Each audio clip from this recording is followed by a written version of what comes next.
nous fonctionnons avec un critère qui s'appelle le critère des 4 questions. C'est-à-dire que dans tout ce que nous faisons, dans tout ce que nous pensons, nous devons pouvoir répondre à ce critère des 4 questions, qui est notre guide moteur. Lorsque je pense, lorsque je vais agir, je dois me demander, est-ce que c'est conforme à la vérité? Est-ce que c'est loyal de part et d'autre?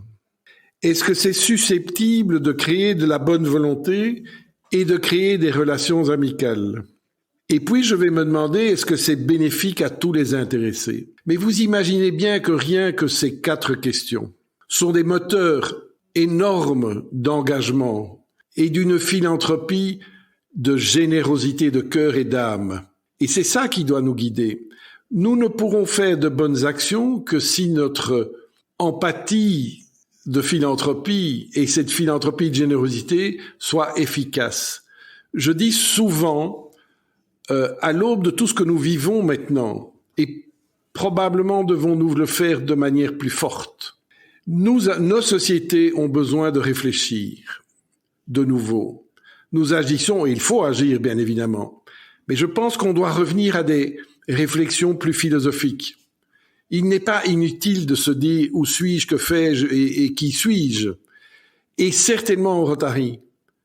Est-ce que dans le cadre du critère des 4 questions, je peux agir et comment vais-je agir le mieux et le plus fort? Mais vous savez comme moi aussi que dans un monde où l'ego a pris de plus en plus de place, si je ne suis pas capable de répondre aux critères des 4 questions, je laisse aller les égos là où ils doivent aller. Et les égos sont ceux qui vont détruire la philanthropie, parce que la philanthropie a un caractère gratuit. Et ce caractère gratuit doit non pas seulement exister financièrement, il doit être gratuit de la personne aussi. Et il y a un travail de fond à faire là-dedans. Je crois fondamentalement dans la bonne volonté de l'être humain. Le tout est que nous puissions trouver les moyens de langage commun.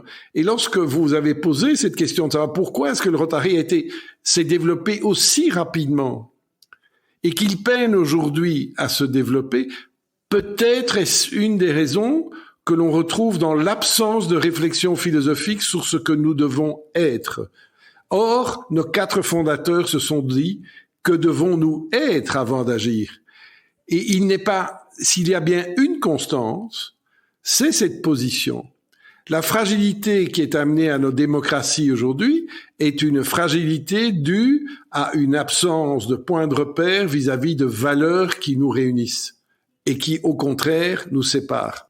Donc, cette philanthropie, c'est une philanthropie de générosité, de réflexion, mais ça, c'en est la conséquence. Mais être généreux et bienveillant, la bienveillance est quelque chose qui ne coûte rien, mais qui aide dans l'action. Et il nous faut continuer dans ce sens-là et surtout oser reposer ces questions que l'on ne pose plus suffisamment probablement.